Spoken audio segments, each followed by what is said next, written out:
টানা বৃষ্টি ও বন্যায় সরবরাহ সংকটে বেড়েছে শাকসবজির দাম। 50 থেকে 80 টাকার নিচে কোনো সবজি মিলছে না। টমেটো, কাঁচামরিচ 120 থেকে 130 টাকা কেজি দরে বিক্রি হচ্ছে। তবে মুরগির বাজার অনেকটা স্থিতিশীল হলেও ক্রেতা কম। বিভিন্ন মাছের দাম কেজিতে 50 থেকে 100 টাকা বেড়েছে। বিক্রেতারা বলছেন টানা বৃষ্টিতে বিক্রিও কমেছে অনেকটা। 3 থেকে 4 দিন আগেও ঢেঁড়স, পটল 40 টাকা কেজি দরে বিক্রি হতো। এখন রাজধানী কারওয়ান বাজারে বিক্রি হচ্ছে 50 টাকা কেজি দরে। কাঁচামরিচের ঝাঁজ বেড়ে প্রতি কেজি 120 থেকে 130 টাকায় বিক্রি হচ্ছে। শসা ও টমেটো 120 টাকার উপরে কিনতে হচ্ছে ক্রেতাকে।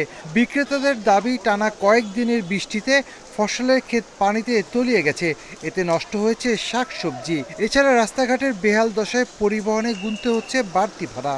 টানা 2-3 দিন বৃষ্টির কারণে কিছু কিছু সবজির দাম বাড়ছে, যেমন কাঁচামরিচের কেজি বাড়ছে 40 টাকা। সব জায়গাতে বৃষ্টি, মরিচ উঠাইতে পারতেছে না বৃষ্টির কারণে। বাজারে মরিচের সংকট। 1 কেজি লতি 100 টাকাতে কিনতে হইল।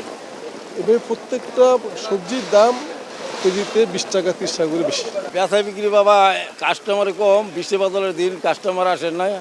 বৈরী আবহাওয়ার কারণে জেলেরা মাছ ধরতে না পারায় প্রজাতি ভেদে মাছের দাম কেজিতে বেড়েছে 50 থেকে 60 টাকা। ক্রেতাদের অনেকেই বলছেন ইলিশের দাম সাধারণ মানুষের নাগালের বাইরে। তবে ব্রয়লার ও সোনালী মুরগির দাম নতুন করে বাড়েনি।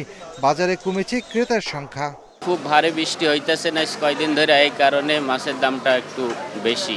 যেই মাছ আমরা 300 টাকা 320 টাকা কিনতাম, সেটা এখন 380 টাকা 400 টাকাও চায়। বৃষ্টির কারণে তো কাস্টমার বেচা বিক্রি কম হয়, এবং মুরগির যে অবস্থা, মুরগিটা তো কম মরতেছে আর মরতেছে। সব ধরনের চালের দাম অনেকটা স্থিতিশীল হলেও পোলাও চালের দাম চড়া।